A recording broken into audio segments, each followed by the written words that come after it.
What happens when a rising superstar crumbles under the weight of his own hype, while a battle-hardened veteran sets an unfortunate UFC record? What if one fighter uses AI to outthink his opponents, while another sees his leg twisted until his dreams snap in half? In the wild world of MMA, dominance can vanish overnight, legends can fall flat, and a single mistake can become a viral legacy. In today's episode, we dive deep into a weekend of chaos, controversy, and career-defining moments that rocked the fight world. From Bo Nickal's shocking downfall to Corey Sandhagen's brutal but calculated victory, this isn't just another news recap. It's the behind-the-scenes breakdown of reputations on the edge. Fighters rose, others fell hard, and a few may never recover. Stay locked in, because what you're about to hear will change how you see some of the biggest names in MMA today.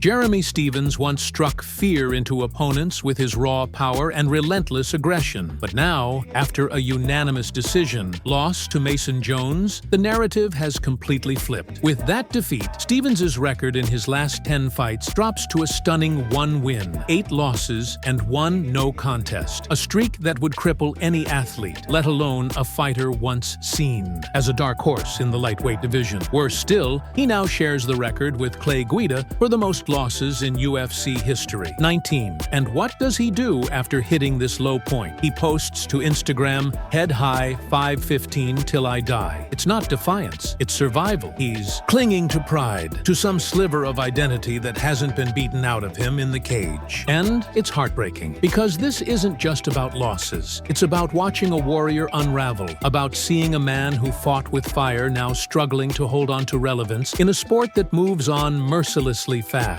Fans remember his wars, his knockouts, his "who the f*** is that guy" moment with McGregor. But none of that matters when you're tying loss records. The optics are rough. Critics are asking if it's time for him to retire. Is the UFC keeping him around out of respect, or to pad prospects' resumes? Either way, it feels like the curtains are drawing to a close. But just when you think the downfall is complete, news storm hits someone else even harder. Corey Sandhagen isn't just trying to win fights. He's aiming to send messages. And at UFC Des Moines, he did exactly that. In what was supposed to be a tightly contested matchup, Sandhagen handed Figueiredo a brutal TKO loss via knee injury in the second round. But this wasn't some fluke or accidental twist of fate. According to Sandhagen, the knee pop was 100% intentional and designed. He explained it with clinical precision afterward. The technique he used? A grappling position known as 50-50, which can be a death trap for anyone who doesn't fully understand it. Sandhagen spun under, went for the backside 50-50, and sat up hard. The result? Figueiredo's knee popped. It wasn't lucky, it was calculated destruction. Sandhagen even said he heard the click. That's the kind of calm menace we rarely hear from fighters. He wasn't just proud of the win, he made it clear he controlled the entire exchange. And it wasn't the first time he's done this. He mentioned the same knee pop happening to TJ Dillashaw in the past, claiming full ownership of the technique and warning that it's not to be underestimated. Now, Sandhagen wants the title shot. He's calling out everyone and backing it up with receipts. Umar Nurmagomedov just lost. Petr Yan? Sandhagen says he already did more in 1.5 rounds than Yan could do in 5. There's confidence, and then there's earned confidence. Sandhagen has the latter. And just when you thought the bantamweight division was settling, someone else decided to stir the pot even more. Merab Dvalishvili wasted no time after Sandhagen's win. He posted a congratulatory message on X, giving props to Corey, but made his intentions loud and clear. He wants the winner. Whether it's Sandhagen or whoever gets the belt next, Merab is ready to step in. And the timing of that message? Impeccable. Because while others were celebrating or nursing injuries, Merab was plotting his path to gold. Then Javier Mendez added fuel to the fire with a perspective only a veteran coach could give. He wasn't talking about technique or cardio, he was talking about body language. Mendez believes that what fighters do at the end of a round, their posture, energy, confidence, can actually influence the judges more than most people realize. Yates explained how Merab, in his last fight, strutted like a champion even before the scorecards came out. According to Mendez, that swagger might have helped tip the scales. Judges look at that, he said. If it's a close round and one guy is gasping while the other looks like King Kong, that makes an impression. That's the psychology of fighting most fans never think about. It's not just about strikes and takedowns. It's theater. And Merab, he's a master of that final act. Mendes even admits he's biased. But there's a truth buried in that bias. Perception matters in this game. And speaking of perception, one of the most hyped fighters in MMA just had his reputation completely shattered.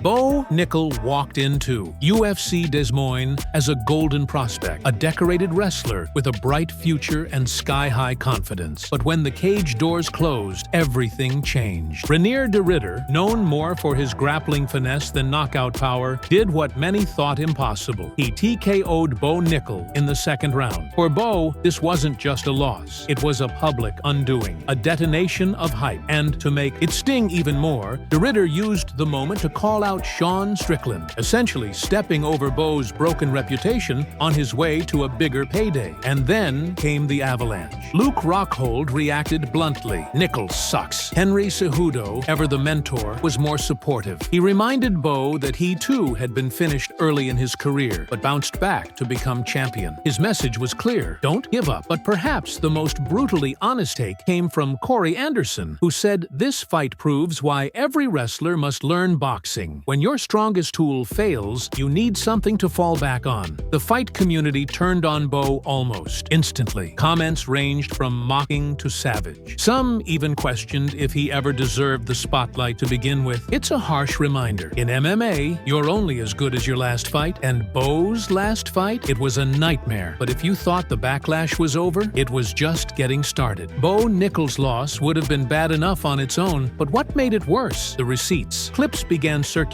from a past interview where Bo confidently claimed that Khamzat Chimaev was recognizing what's coming and that Bo himself was on a level few could touch. "I'm that guy," he declared, "and there's nothing anyone can do about it." In the cold light of his defeat, those words aged like milk. Fans didn't hold back. Social media exploded with memes, mockery, and flat-out venom. One post read, "Bo Nickal should be in federal prison for thinking he could hang with Khamzat." Another said, "Khamzat would get the death penalty for what he'd do to Bo in the cage." Hyperbolic? Absolutely. But the message was clear. Bo talked the talk without proving he could walk the walk. This is the risk of selling wolf tickets. The louder the hype, the bigger the backlash when it falls apart. And Bo's bravado had painted a target on his back long before he stepped into the cage. Now, every cocky quote and arrogant smirk is being dissected and ridiculed. It's a lesson as old as combat sports itself. Don't write checks your chin can't cash. And in Bo's case, the overdraft fee might be his career momentum. But while Bo faced the wrath of the internet, another fighter quietly reminded everyone that slow and steady still wins the war.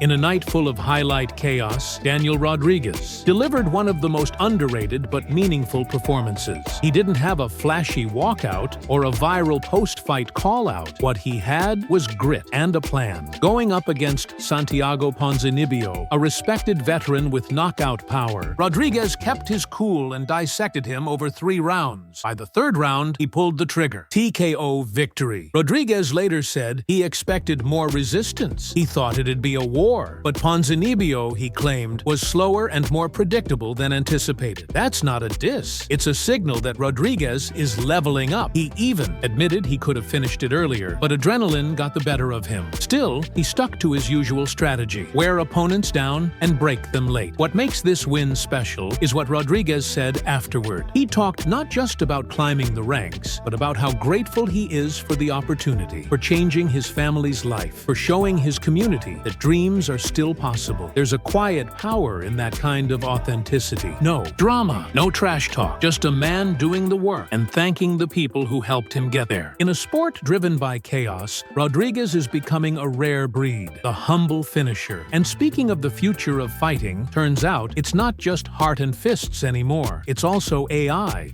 You'd expect fighters to rely on coaches, training, camps, and hours of sparring. But AI? That's new territory. Enter Eric Nick, a coach who casually revealed that he uses ChatGPT to help create game plans for his fighters. And he's dead serious. In a recent interview, Nick said he writes down strategies, logs combos, and then uses ChatGPT to help organize and refine the game plan. If you're not using AI, you're missing out, he said. And just like that, we got got a glimpse of the future. This isn't sci-fi. Nick says he's used scratch pads and notes for years. But now, every opponent gets their own digital folder, filled with AI-assisted breakdowns and tactics. Think about it. While one fighter's rewatching old tapes, another's feeding data into an algorithm designed to optimize efficiency. It's not just cool, it's revolutionary. We're talking about a sport where inches and milliseconds matter. If AI can help a fighter land one more combo or dodge one more strike, it could change careers, championships, legacies. Fighting will always be about instinct, heart, and grit. But now, it's about intelligence too. Not just in the mind, but in the machine. This week, we saw the old guard fade, the next generation stumble, and the fight game evolve in real time. Jeremy Stevens may have reached the end. Corey Sandhagen is knocking loudly on the championship door. Bo Nickal? He got humbled and hard, but he might come back stronger. Or not. What's clear is this. MMA isn't just a sport anymore. It's a drama, a technology race, a psychology war. It's about what happens before the fight, after the fight, and everything the cameras usually miss. So keep watching, because the next headline might just flip the whole fight world upside down.